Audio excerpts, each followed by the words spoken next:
अमित नेहरा भी मेरे साथ है, पत्रकार है। अमित जी, तो ना हम भूले ना हमने छोड़ा, घर में घुसे और घर में घुसकर तोड़ दिया। तो पहले सहन किया, फिर हम सजग हुए और फिर सटीक प्रतिशोध। सर, एजेंसीज के इनपुट के बाद ये जो रिटेलिएट हमने किया है, इसको कैसे आंक रहे हैं आप? घनश्याम जी, सबसे पहले तो हमें प्रशंसा करनी होगी इस ऑपरेशन के नाम को लेके। इस ऑपरेशन का नाम रखा गया है ऑपरेशन सिंदूर। इसका बड़ा मनोवैज्ञानिक महत्व है जी। हमारी बहनें और माएँ जिनका सिंदूर उजड़ गया पहलगाम हमले में, वो उसका परिचायक है कि हमने ये हमला क्यों किया है। ये पूरी दुनिया को एक संदेश है कि हमने अपनी तरफ से पहल नहीं की, पहल उनकी तरफ से हुई है। और क्यों हुई है, एक शब्द में ही भारत सरकार ने ये तय कर दिया, सेना ने तय कर दिया, ऑपरेशन सिंदूर। ये भावनात्मक मुद्दा है एक। और दूसरी बात ये है कि 79 लोगों को मारा गया और जिस बेदर्दी से मारा गया जी। तो रिटेलिएट तो होना ही था।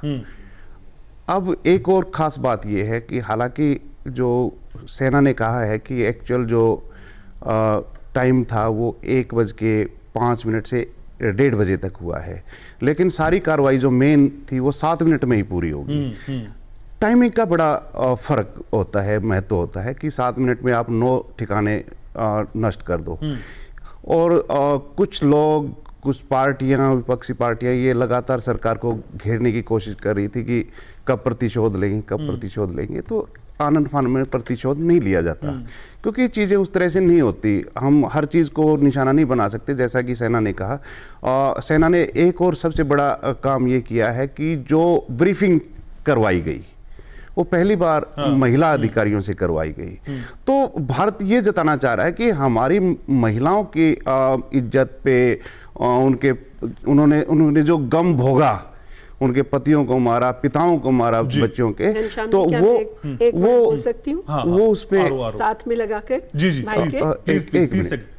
फॉलो प्लीज बोलिए। तो उनका हमें बदला लेना था। तो जो 15 दिन जो लगे तो वो ज़्यादा दिन नहीं कह सकते उसको। इतना तैयारियां करने में वक्त लगता है, सारे इनपुट जुटाए गए, कहाँ पे क्या था।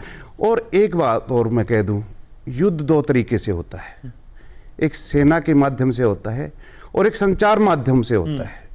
सेना वाला युद्ध तो जीता जा सकता है, लेकिन संचार माध्यम वाला जो युद्ध होता है वो बड़ा खतरनाक होता है। आप मेरी बात समझ गए होंगे शायद। अब हमें ज़रूरत ये है कि हम अफवाहों पे ध्यान ना दें। सभी नागरिकों से, भारतीयों से अपील है, जो रिलायबल सोर्स है, सबसे पहले